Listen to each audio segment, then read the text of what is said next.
Good morning everyone. Current affairs MCQ series में जो अगस्त का महीना है वो हम शुरू करें। आई होप आप अपने कैलेंडर के हिसाब से, अपने शेड्यूल के हिसाब से अपनी तैयारी जो है वो कंप्लीट कर रहे होंगे।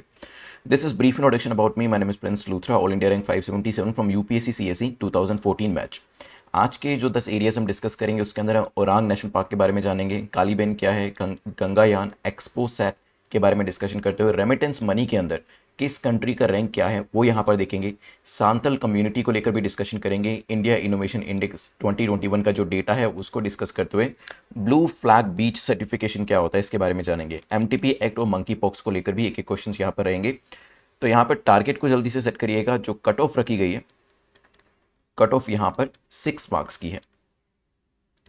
Means to be in the safe zone आपको 6 या 6 से ज़्यादा स्कोर करना पड़ेगा। अदरवाइज आप अगर पहली बार वीडियो को देख रहे हैं या फिर रिसेंटली देखना शुरू किए तो नीचे के टारगेट भी सेट कर सकते हैं, लेकिन हाँ ग्रेजुअली आपको ऊपर की 2 ब्रैकेट्स में आना है। बिकॉज ये ऊपर की जो 2 ब्रैकेट्स हैं स्कोर की, these are the safe zone, ये सेफ जोन में आती हैं।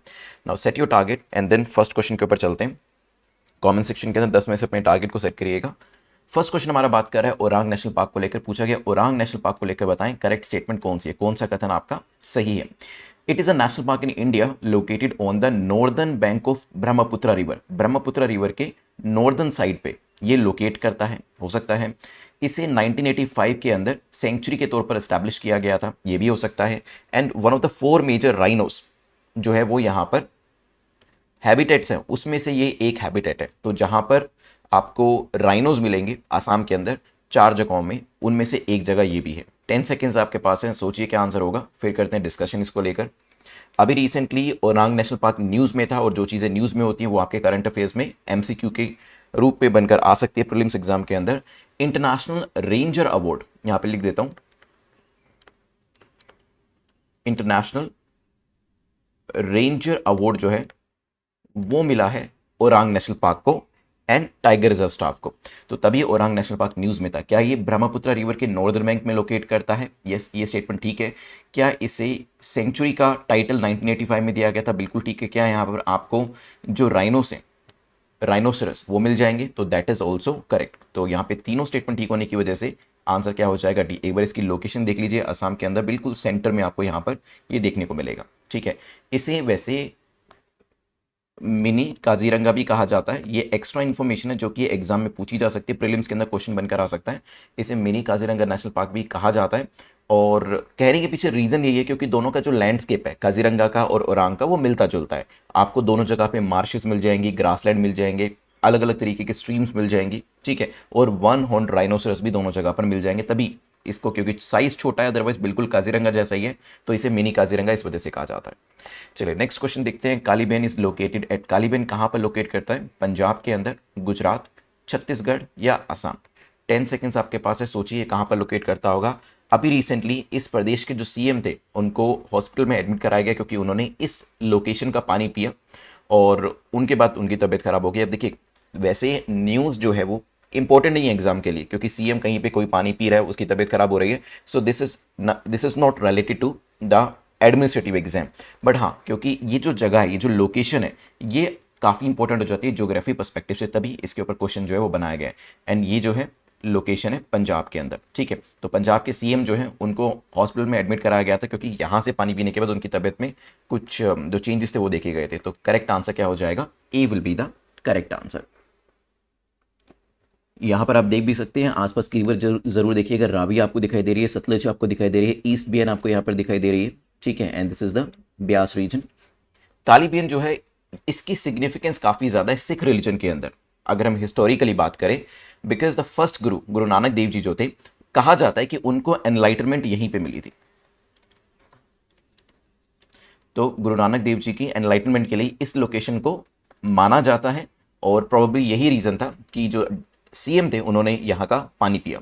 नाउ ऐसा भी माना जाता है कि जो गुरु नानक देव जी थे वो डिसअपियर हो गए थे यहाँ पर पानी के अंदर, एंड 3 दिन के बाद वो दोबारा से एमर्ज हुए, और उनके बाद उन्होंने जो सिख रिलीजन को लेकर मूल मंत्र है वो यहाँ पर दिया था लोगों को। ठीक है, तो जो जगह है इसकी रिलीजियस इंपॉर्टेंस काफ़ी ज़्यादा है, तो तभी यहाँ पर इसकी इंपॉर्टेंस आपके एग्जाम के लिए भी हो जाती है। करंट अफेयर्स में अपीयर हुआ था तो भी इसकी इंपॉर्टेंस आपके लिए बढ़ जाती है। करेक्ट आंसर क्या हो जाएगा? A will be the correct answer. Let's move to next question जो कि गंगायान को लेकर है, पूछा गया गंगायान को लेकर बताएं कौन सी स्टेटमेंट आपकी करेक्ट है, कौन सा कथन सही है। गंगायान न्यूज में था। गंगायान मिशन जो है ये एनविसर्च करता है, इसके अंदर मैन्ड स्पेसक्राफ्ट भेजा जाएगा, वो भी लो अर्थ ऑर्बिट के अंदर हो सकता है। Objective of Gaganyaan programme is to demonstrate indigenous capability. तो गंगायान जो प्रोग्राम पूरा लेकर आया गया है इसमें हम ये दिखा रहे हैं कि हम खुद कितनी कैपेबिलिटी रखते हैं when it comes to creating such kind of spacecraft. तो इंडिजिनस कैपेबिलिटी कितनी है इस तरीके के प्रोग्राम्स को लेकर, ये मेन ऑब्जेक्टिव यहाँ पर रखा गया हो सकता है। इसके अंदर 1 अनमैन्ड मिशन जाएगा और 2 मैन्ड मिशन जो है वो इसके अंदर प्लान किए गए हैं। 10 सेकेंड्स आपके पास है। तो एक मिशन ऐसा होगा जिसमें कोई भी व्यक्ति नहीं होगा, कोई भी यहाँ पर मैन नहीं होगा, मैन विमेन बोथ। और यहाँ पे 2 मिशन ऐसे हैं जो कि लोगों के द्वारा, मतलब उसमें जो लोग हैं वो रहने वाले हैं यहाँ पर। देखिए as part of this program तो इसके अंदर अनमैन्ड मिशन भी होंगे, मैन्ड मिशन भी होंगे, लेकिन नंबर बिल्कुल रिवर्स करके आपको दिया है। इसमें 2 अनमैन्ड मिशन होने वाले हैं और इसके अंदर 1 मैन्ड मिशन होने वाला है। तो ये स्टेटमेंट तो आपकी इनकरेक्ट हो जाती है। और अगर आप ये फिगर आउट कर लेते, थोड़ा सा फैक्चुअल था, तो इसको भी निकाल देते, इसको भी निकाल देते, इसको, और सीधा आप अपने आंसर पे पहुंच जाते ए, क्योंकि 3 नंबर जो है वो इन तीनों जगह पर है और आपने तीसरी स्टेटमेंट को एलिमिनेट कर दिया तो फिर सीधा आप अपने आंसर पे पहुंच गए। तो करेक्ट आंसर क्या हो जाएगा? यस, इसे लो अर्थ ऑर्बिट में भेजा जाएगा। इसके थ्रू हम अपनी इंडिजिनस कैपेबिलिटी जो है वो भी यहां पर दिखाएंगे। 9,000 करोड़ का ये टोटल प्रोजेक्ट है, ठीक है, ये भी ध्यान रखिएगा। तो गंगायान को लेकर कुछ इंपॉर्टेंट चीजें क्वेश्चन आने के चांसेस बन जाते हैं। चलते हैं नेक्स्ट क्वेश्चन जो कि स्पेस एरिया से ये पूछा गया, एक्सपोसेट को लेकर बताएं कौन सी स्टेटमेंट आपकी करेक्ट है। एक्सपोसेट अभी न्यूज में था, क्या ये इसरो का मिशन है? हो सकता है। XPoSat is design to study cosmic X-rays. तो कॉस्मिक एक्सरेज को स्टडी करने के लिए जो पूरा प्रोग्राम है वो लेकर आया गया है और ये पहला, भारत का पहला एस्ट्रोनॉमिकल ऑब्जर्वेटरी होने वाली है स्पेस के अंदर। 10 सेकेंड्स सोचिए, फिर करते हैं डिस्कशन। देखिए जब हम इंडिया के अंदर बात करते हैं, वैसे तो अमेरिका की बात करें तो उनके पास नासा भी है, स्पेस एक्स भी है, तो प्राइवेट एजेंसीज वहाँ पर अवेलेबल है। लेकिन इंडिया में बात करें तो अभी प्राइवेट सेक्टर उतना ज़्यादा डेवलप नहीं हुआ है, तो डेफिनेटली जो मिशन होगा, chances are very very likely, chances काफ़ी ज़्यादा हैं कि इसरो का ही मिशन होगा, ठीक है। और यहाँ पर एक्स रे से आप एक्स, यहाँ पर भी एक्स है, यहाँ पर भी एक्स है, थोड़ा सा एसोसिएशन कर सकते थे, ठीक है। मान लीजिए कि बिल्कुल भी आइडिया नहीं आपको कि मिशन किस चीज़ को लेकर होगा, तो उसके नाम से कई बार कुछ कुछ आइडिया लग जाता है। तो यस, एक्सरेज को स्टडी करने के लिए मिशन लेकर आया गया, लेकिन ये पहला नहीं है, दूसरा एस्ट्रोनॉमिकल ऑब्जर्वेटरी है स्पेस के अंदर। पहला कौन सा था? पहला हमारा था एस्ट्रोसेट, ठीक है। उसके बाद दूसरा एक्सपोसेट भेजा जा रहा है यहाँ पर। करेक्ट आंसर क्या हो जाएगा? A will be the correct answer. XPoSat को लेकर कुछ और न्यूज़ भी देख लेते हैं। वैसे इसमें बताओ तो इसरो का पहला सोलर मिशन जो है वो भी आपको पता होना चाहिए। It was Aditya L1 mission in which Indian spacecraft ने 1.5 मिलियन किलोमीटर ट्रैवल किया था। वेरियस लैग्रेंजियन पॉइंट्स जो हैं सन और अर्थ के बीच में, वहां पर उन्होंने ट्रैवल किया था। इसरो काफ़ी फेमस है, आदित्य L1 के लिए भी चंद्रयान मिशन जो है वो भी इसरो ने भेजे हैं। और आपने सुना ही होगा चंद्रयान 3 मिशन जो है उसको भी लॉन्च करने की प्लानिंग चल रही है। और यहाँ पर चंद्रयान 3 जो होगा, C3 करके लिख देता हूँ, it will be a lander rover mission. Soft landing जो है मून के ऊपर कराई जाएगी। चलते हैं नेक्स्ट क्वेश्चन के ऊपर। फिफ्थ क्वेश्चन जो है, फिफ्थ क्वेश्चन से पहले एक बार जो शेड्यूल है वो मैं आपको बता देता हूँ। वैसे तो आप नेट 50 कूपन कोड को यहाँ पे यूज़ कर सकते हैं। देखिए जो आप तैयारी करें ना, उसके लिए आपके पास शेड्यूल ज़रूर होना चाहिए। तो डेज जितने भी एग्जाम से पहले बचे हैं, जैसे अभी अगस्त शुरू हो गया तो अब 1 महीना और जुलाई वाला कंप्लीट हो चुका है आपका। तो शेड्यूल बनाने से क्या होगा ना, आपके पास एक आइडिया होगा कि क्या डेली, वीकली, मंथली गोल्स आप अचीव कर पा रहे हैं या नहीं कर पा रहे। क्योंकि देखिए अगर डेली गोल्स अचीव कर पा रहे हैं तो वीकली भी हो जाएंगे, वीकली से मंथली भी हो जाएंगे और फिर इवेंचुअली ईयरली गोल भी आपका अचीव हो जाएगा। फाइनली जब यूपीएससी का एग्जाम आपके सामने आएगा देन आपको ऐसा नहीं लगेगा कि आपकी तैयारी नहीं हुई है। तो मेक श्योर कि अपना डेली शेड्यूल जो है, वीकली, मंथली शेड्यूल आपके पास होना चाहिए, जैसे कि प्रोग्राम के अंदर मैंने आपको दिया हुआ है, ठीक है। और उसी तरीके से आप बना सकते हैं कि डेली बेसिस पे आपको किस किस सब्जेक्ट का क्या क्या चीज़ें कवर करनी है, ठीक है। और वो एक कॉम्बिनेशन होना चाहिए उसके अंदर। ऐसा नहीं कि आपने सिर्फ वीडियोज़ ही देखने, कुछ वीडियोज़ रखिएगा उसके अंदर, कुछ स्टडी मटेरियल रखिएगा रीडिंग करने के लिए, और कुछ एमसीक्यूज प्रैक्टिस करने के लिए रखिएगा, और कुछ मेंस आंसर राइटिंग रखिएगा, ठीक है। अगर आपको आइडिया चाहिए तो आप इसमें जो शेड्यूल है वो जाकर देख सकते हैं। चलते हैं फिफ्थ क्वेश्चन के ऊपर जो कि बात कर रहा है, put the following countries from highest to lowest recipient of remittance money. तो रेमिटेंस मनी जो है, मतलब जो किसी भी कंट्री के लोग बाहर जाते हैं किसी दूसरी कंट्री के अंदर, वहां से पैसा कमाकर अपने देश में पैसे को वापस भेजते हैं, वो रेमिटेंस मनी होता है। तो कौन सी कंट्री सबसे ज़्यादा पैसा भेजती है, कौन सी उससे कम, कौन सी उससे कम, यहाँ पे हमें रैंकिंग देनी है। चाइना, इंडिया और फिलीपींस का नाम लिखा है, आपको हाईएस्ट टू लोएस्ट यहाँ पर रैंक करना है कि कौन सी कंट्री सबसे ज़्यादा पैसा बाहर से अपनी कंट्री में भेजती है या वहां के लोग अपनी कंट्री में भेजते हैं? दूसरे नंबर पे कौन है, तीसरे नंबर पे कौन है, इस तरीके से बताइएगा। क्या इंडिया टॉप पोजीशन पे होगा, चाइना टॉप पोजीशन पे होगा, या फिलीपींस टॉप पोजीशन पे होगा?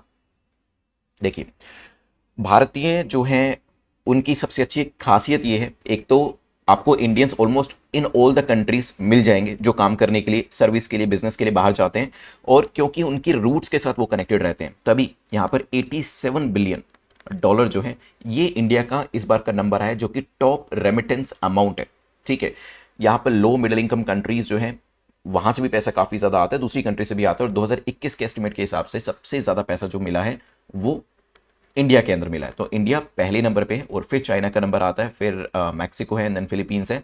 तो सबसे ज़्यादा India, then China and then Philippines. तो 213 रैंकिंग हो जाएगी, मींस बी यहाँ पर हमारा करेक्ट आंसर हो जाएगा। ठीक है, 87 बिलियन डॉलर जो है वो रेमिट करे गए पिछले साल, मतलब 2021 फाइनेंशियल ईयर की बात करी जाए तो, और चाइना और मैक्सिको से बेटर हमारा यहाँ पर रैंक आया, ये भी ध्यान रखिएगा।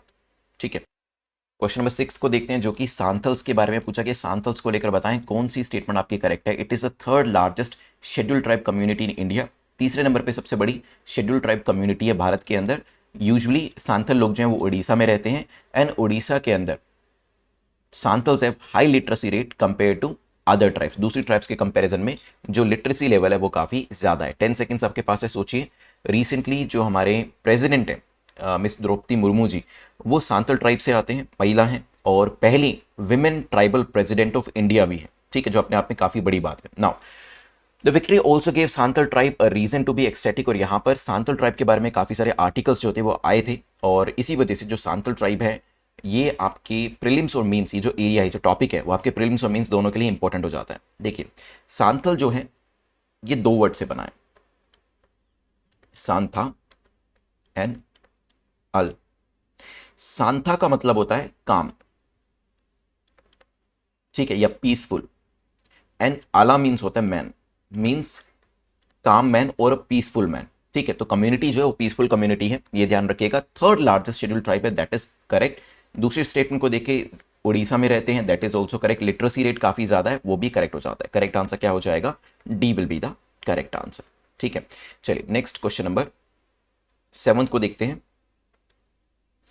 इंडिया इनोवेशन इंडेक्स 2021, इसे किसके द्वारा रिसेंटली रिलीज किया गया है? नीति आयोग के द्वारा, WTO, Confederation of Indian Industry के द्वारा, या none of the above? 10 seconds आपके पास हैं, सोचिए क्या आंसर होगा, फिर करते हैं डिस्कशन। सोचिए what could be the correct answer. चलिए, तो यहां पर करेक्ट आंसर आपका हो जाएगा ए। नीति आयोग ने रिसेंटली 2021 का जो इनोवेशन इंडेक्स है इसको अभी रिलीज किया है, और इसके अंदर अलग अलग रैंकिंग भी आई है। अगर आप देखेंगे स्टेट के अंदर, यूटीज के अंदर, अलग अलग स्टेट्स और स्मॉल स्टेट्स और यूटीज ने, नॉर्थ ईस्टर्न स्टेट्स और हिली स्टेट्स ने टॉप पोजीशन हासिल करी है।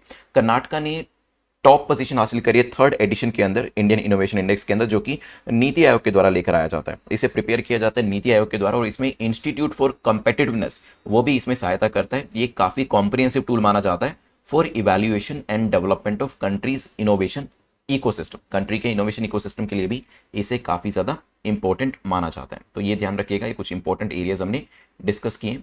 चलते हैं यहाँ से आगे बढ़ते हुए नेक्स्ट टॉपिक के ऊपर, जो कि क्वेश्चन नंबर 8 है हमारा। बात कर रहा है ब्लू फ्लैग बीच सर्टिफिकेशन को लेकर। ब्लू फ्लैग बीच सर्टिफिकेशन किसके द्वारा ये जो है सर्टिफिकेशन दिया जाता है? UN के द्वारा, यूनेस्को के द्वारा, WTO के द्वारा, या नन ऑफ द अबव?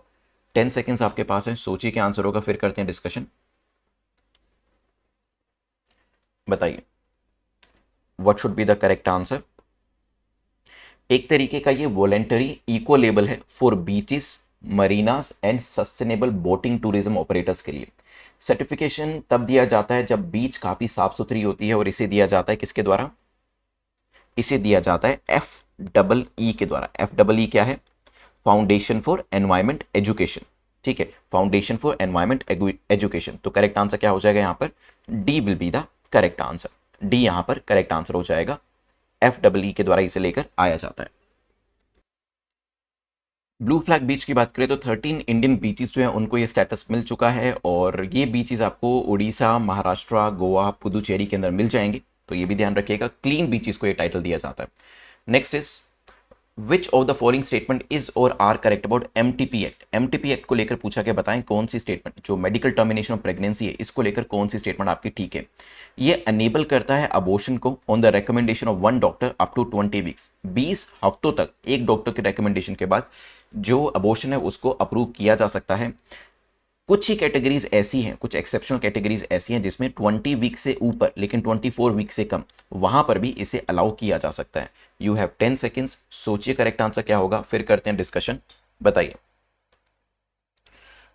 क्या आंसर हो सकता है। ओके देखिए, अभी रिसेंटली कुछ लोगों ने कहा कि ये जो एक्सेप्शनल केसेस में आप 24 वीक्स का टाइम दे रहे हैं, ये सभी को मिलना चाहिए, सिर्फ एक्सेप्शनल केसेस के अंदर नहीं मिलना चाहिए, ये सभी महिलाओं को ये हक होना चाहिए उनकी बॉडी के ऊपर। ये डिमांड जो है उठ रही है, इसी वजह से एमटीपी वाला जो एरिया है ये प्रीलिम्स और मींस दोनों के लिए काफी इंपॉर्टेंट हो जाता है। क्या यहाँ पर 20 वीक्स तक के लिए वन डॉक्टर की परमिशन चाहिए होती है? चलिए ये स्टेटमेंट आपकी करेक्ट हो जाती है।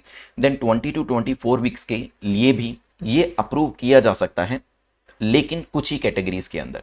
करेक्ट आंसर क्या हो जाएगा? C will be the correct answer. ना प्रपोजल जो है यहां पर जो डिमांड करी जा रही है वो अभी 24 वीक्स सभी महिलाओं के लिए करी जा रही है कि उन सभी के पास ये राइट होना चाहिए ना। क्वेश्चन नंबर 10 लास्ट क्वेश्चन को देखते हैं जो कि बात कर रहे हैं कुछ स्टेटमेंट्स देखिए कि बताएं कौन सी स्टेटमेंट आपकी करेक्ट है, कौन सा कथन आपका सही है। मंकी पॉक्स जो है वो एक जूनोसिस है, वो एक जूनोटिक डिसीज है क्या? Maybe. Monkeypox virus infection has been detected in squirrels. Squirrels के अंदर भी मंकी पॉक्स इन्फेक्शन को डिटेक्ट किया गया है। Maybe. Monkeypox begin with a fever, headache, muscle aches, back aches and exhaustion. जो इसके basically outcomes है, कॉन्सिक्वेंसेज है, वो यहां पर बताया जा रहा है मंकी पॉक्स के केस में क्या क्या देखने को मिल सकता है। 10 सेकेंड्स आपके पास है, सोचिए क्या आंसर होगा, फिर करते हैं डिस्कशन।